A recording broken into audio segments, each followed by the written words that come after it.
I'm Sari. And I'm Haley. And this is Seamwork Radio. Welcome back to Seamwork Radio. Today, we're sharing part 2 in this 2-part series that we're doing about finding the why behind your sewing. So if you haven't listened to part 1 from last week, go back and have a listen to that one first. In that episode, we talked about how to find your why and kind of explore what the purpose is behind your sewing. And today, we're going to cover using the why behind your sewing to actually choose projects that feel personally meaningful to you. So today we're going to start with another icebreaker for makers. Woo-hoo. So our icebreaker today question is, are there any types of projects you will not sew because they just don't light you up? Are there any projects you will not sew, Haley? This is so easy. I will not sew other people's alterations, or most of the time won't make things for them. But no, I will not hem your pants. Absolutely not. Yeah. I feel like alterations are one of those things I can't even be bothered to do for myself. Yeah. So why would I do it for someone else? Only do it out of like necessity and like practicality. And it's always like, as much as I wish I loved that practice a little bit more, it doesn't do a whole lot for me. So I absolutely will not hem your jeans or take in your dress or replace the zipper. Nuh-uh. Yeah. No. I don't know if you have heard of that Instagram account. Can you sew this for me? No. Oh my gosh. You all should go check it out. It's basically just like messages and conversations that people who sew are engaged with. Like, yeah, I saw this dress online. It's too expensive though. Can you sew it for $50? You know the story. Yeah. What about you, Sari? What is your no-go for sewing? I'd say mine is pretty similar. Ken, my husband, he asks me once in a while to make him something. Mm-hmm. So not so much alterations, but he'll say that he wants a shirt or something like that, and I won't do it, which sounds really terrible. But the reason is I think he could learn. He could do it. He's made bags before. I've shown him how to sew. He knows how to use the sewing machine. And if he really wants a handmade shirt, he could definitely do it. So I just say, no, I don't think so. I've seen him do some light sewing before, so I believe in him. He can do it. Yeah, he can do it if he really wants it. So I have made shirts for my dad. I've made clothes for other people, and I've made lots of clothes for kids, but for my partner, it's a no. For some reason. I adore that. I don't know why, but I just do. Maybe I'm just being obstinate about it, but that's my boundary. And that's your choice to make. So we would love to hear your hard no's when it comes to sewing. So if you have something that you just refuse to sew, it doesn't have to be for someone else. Is there like a type of garment that you don't want to ever sew, you have no interest in? Then let us know. You can find us on Instagram and let us know there. Or if you want to leave a review, you could tell us there. And if you have any other icebreakers that you want us to try out in future episodes, then use the hashtag icebreakersformakers on Instagram and we'll look for those. Or you could leave it in the reviews. Or you can just complain to us about how much you hate sewing for others. We'd like that too. Yeah. It's a fun thing to complain about. So we've talked about exploring your why, your purpose in the first episode and uncovering what's really meaningful to you about sewing. And today we wanted to talk about what are the practical applications of that? How can you use your why to really make sewing more meaningful for you? So Haley, you mentioned that your biggest why is the process of continuous learning. So how does that influence what you sew? Well, that's a great question. I think that I'm always looking for something that's new to me. And I've been sewing for a long time. So sometimes that is not every single project is going to fulfill that learning experience for me. But the ones that really energize my creativity are those ones where I get to try something new, work with a new fabric, try a new pattern company, do a pattern hack. I really try to stretch myself to incorporate something different in 80% of my sewing projects. That's probably how I most incorporate it into my practice. What about you, Sari? Well, for me, the thing that I mentioned as my why in the last episode, my biggest why, is self-sufficiency and really being able to do things for yourself. And I think that really influences what I sew, because I really like to sew things that, these days at least, that are very practical and useful and that I will get a lot of wear out of, versus things that are just pretty and are going to sit in my closet and never get worn. That's the type of sewing I have done a lot of in the past. And I think that has value also, especially if, you have a why that is completely different. If your why is all about, making exquisite, beautiful things, or it's about advancing your skills, then that is absolutely, absolutely a valid way to sew. But for me personally, since my why is really about being self-sufficient and making things for myself instead of buying them, and really getting in touch with my needs versus my wants, for me, I really like to make things that are going to last and that are going to get a lot of wear and that are going to work with my lifestyle. I'm outdoors a lot. I do a lot of stuff with my body and my hands, and I do a lot of gardening. And these days I don't, go to a lot of parties or, have a lot of need for the fancier stuff that I have made in the past. So I think that's how it really influences me these days, especially in the last year with the pandemic and being at home. I've really leaned into things that are practical and comfortable for me. So, and that's where I get my joy. Yeah. And I think that there's like this balance. I think I've talked about this in the past episodes, how I think of like my reading and my sewing and lots of things as like, you have your like filet mignon and you have your Twinkie. Sometimes you just need a Twinkie, something that's just fun, that reminds you the joy of working with your hands. And sometimes you really need something that's like a practical application of your why that you can sink your teeth in and really like revel in the things you love about sewing. Yeah, I agree with that. And it's not to say I don't ever make those types of things either, because I definitely do. But when I think back about things that I really enjoy, they're the things that I have gotten a lot of wear out of and use out of. But I think there's always that balance. You always have to balance it, because we all have, as we said in the last episode, we all have multiple whys. We all have lots of reasons that we sew. And, maybe one of them is the most relevant for you, but that's not the only reason you sew. And so it's about finding balance in your projects too. Yeah, for sure. I think that Heather Luenza of Closet Core kind of coined a good term for it, which is the frosting, your sewing frosting. So all of those really meaningful projects are great, but sometimes you just want a little frosting. But today we're going to give you some tips for the meaningful projects. The frosting, maybe that's for another day. We'll save that. So I have 4 tips for you to apply your sewing why and implement that into your sewing practice a little bit more. Tip number 1 is, if you're not enjoying your sewing, go back to your why and really think about why those projects that aren't doing it for you, how they apply or don't apply to your why. I think doing a little bit of reflection, getting out a pad of paper or making some notes in your phone and journaling a little bit can be a really useful tool. Yeah. Similarly, tip number 2 would be making a list of projects that you've made in the last 12 months. Write a little bit about each one. Which ones fulfilled you?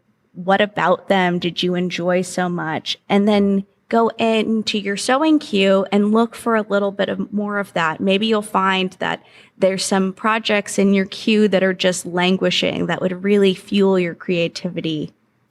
I feel like it's really interesting because it's sort of a circular process that you can look at what you've made to determine what your purpose is and what your why is. And then you can use that to kind of decide what you're going to make. And it's sort of it feeds into itself. It's like a feedback process. Yeah. And you may find that you think you know what your why is.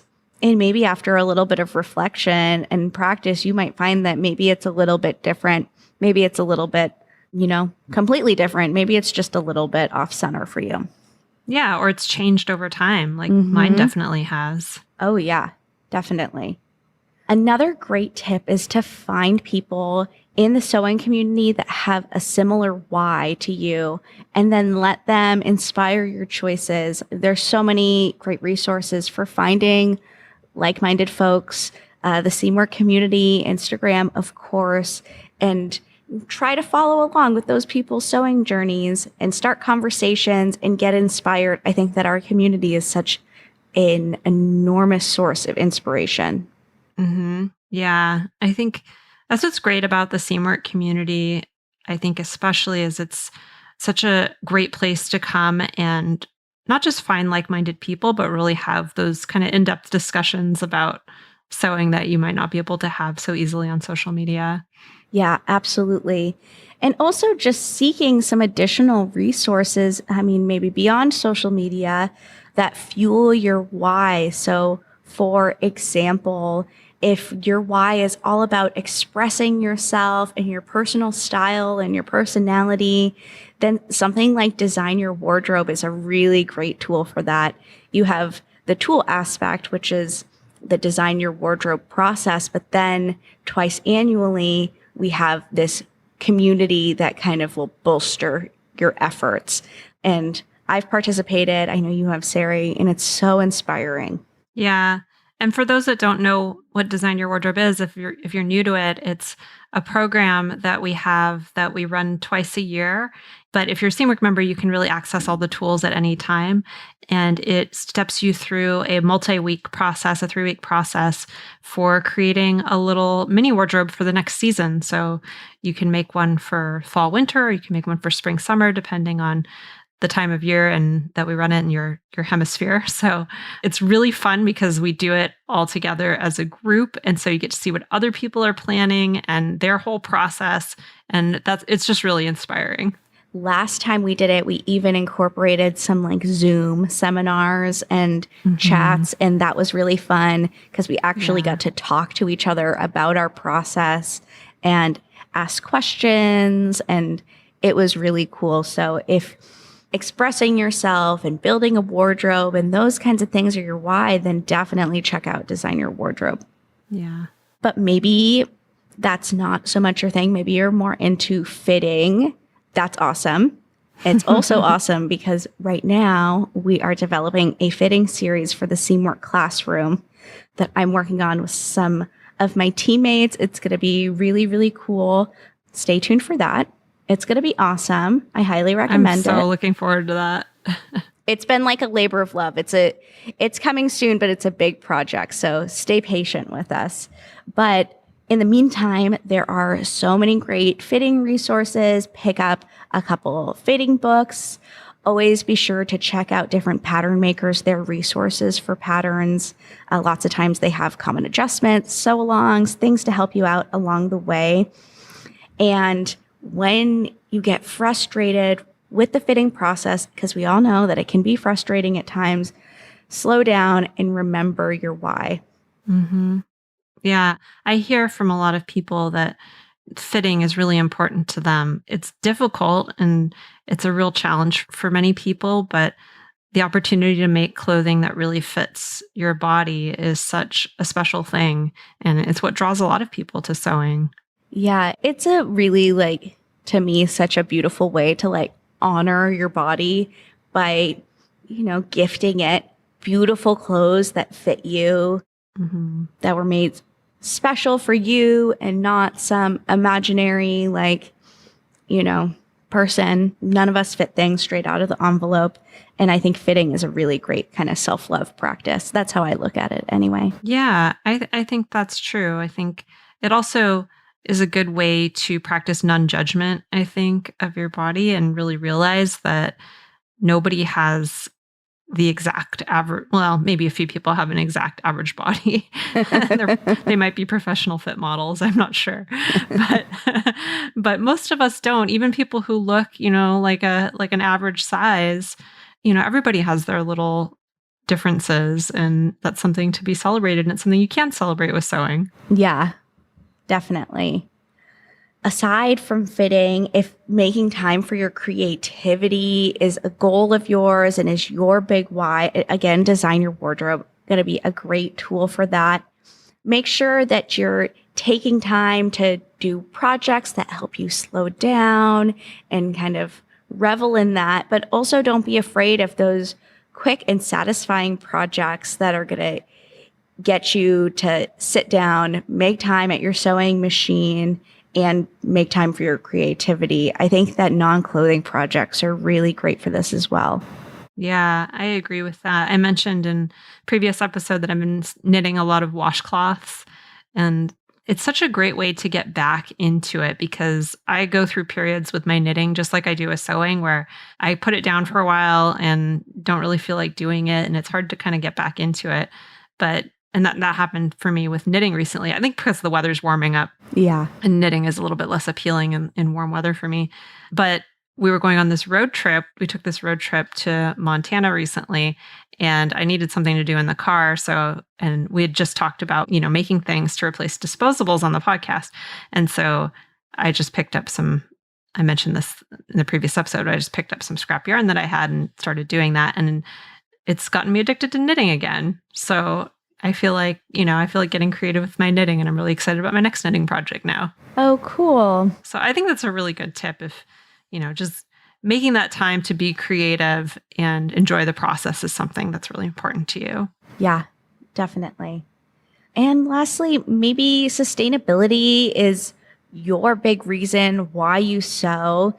Make some time to upcycle things that you have that you aren't getting a ton of use out of anymore. Stash busting challenges are also really great for fueling your creativity and getting you to sew a little bit more sustainably. Setting a goal in the community is also really great, really for any of these goals, but to keep you on track with your sustainability cause and your goals there. Yeah, I really love the fact that you can set goals in the community, in the CMARC community. It's really cool to read other people's goals and see what they're doing with them. I like that just as much as checking things off on my own sewing goals. Yeah, it's really, I love a checklist. And so the goals feature really scratches that itch for me, for sure. Another cool thing in the community right now is that people have been organizing fabric and supply swaps in their communities. And another really great way to find people who are like-minded and interested in sustainability as well. Mm-hmm. Yeah. I think that's so cool to see people organizing those things. It's really neat, especially right now when we're in this period of getting rid of stuff. At our office, we're kind of renovating our office right now and getting rid of a lot of things. We're having a big sale. We're recording this in June. We're having a sale this weekend, and I'm also moving, so it's like a good time of letting go of things. Yeah, it feels very on theme for sure. Mm-hmm. Yeah.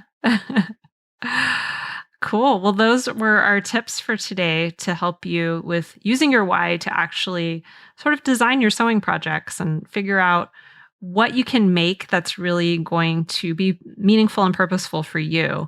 And it's different for everybody. So our tips for today were that if you're not really enjoying your sewing right now, go back to your why and think about why you sew and use that to help guide you. Make a list of the projects that you've made in the last 12 months and think about which ones have made you feel fulfilled and which ones haven't, and look for more of the things that make you feel fulfilled. And find people in the sewing community that have a similar purpose to you and let them inspire you. And then we went through a few examples of some whys that we think are pretty common and some ideas that you could use those whys to pick your projects and to find more joy in your sewing.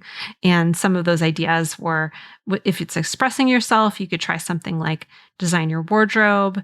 If it's fitting, you could look for more fitting resources and focus on muslins. You could, if it's making time for creativity, once again, you could try something like design your wardrobe, or, just choose projects that are going to be really satisfying to you and that are going to keep you motivated. Or if it's sustainability, you could upcycle, you could look at things that you already have, and you could do a stash bus challenge, something like that. So those are just some examples of ways that you could use your why to choose your projects and hopefully get a lot more out of your sewing. So if you want to learn more about this, definitely listen to the first episode if you haven't had a chance to do that already. And we go through some ideas for kind of finding what your why is, or what your many whys are, and then picking the one that is most relevant for you. You could also try taking our quiz. We mentioned this in the first episode, but we have a quiz on our website. It's right there on our front page. So it's easy to find, and it will help you to kind of uncover what your top goal is right now for your sewing. And then it'll give you some recommendations based on whatever that goal is. So that's a great way to kind of get into your why and think about what's important to you right now. So if you like this episode, we would love it if you would leave us a review. We've been getting a lot of great reviews lately, and we super, super appreciate them. And we have one that we're going to read today from KV Fergie. And they said they found a great balance of informative content and banter while keeping the episodes relatively short. I always come away with at least one new idea to incorporate into my making practice.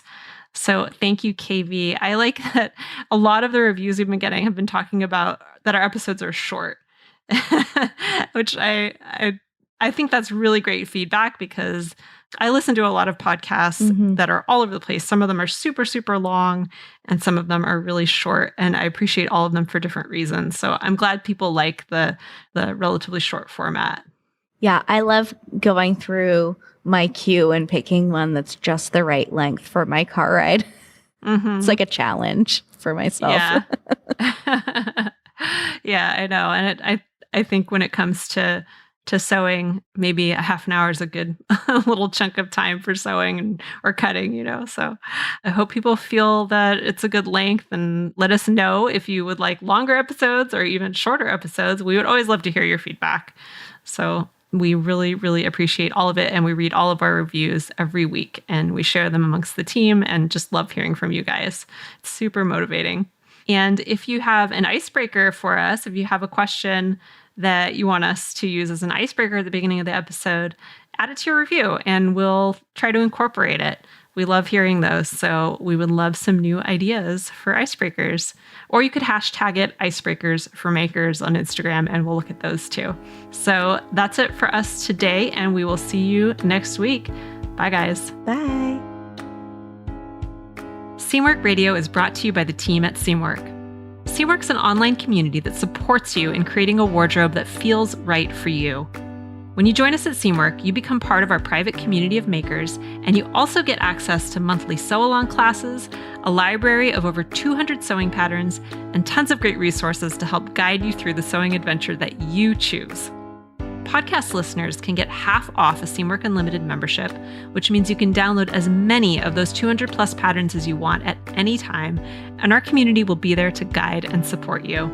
If you'd like to join us for half off, just visit seamwork.com/go/podcast50.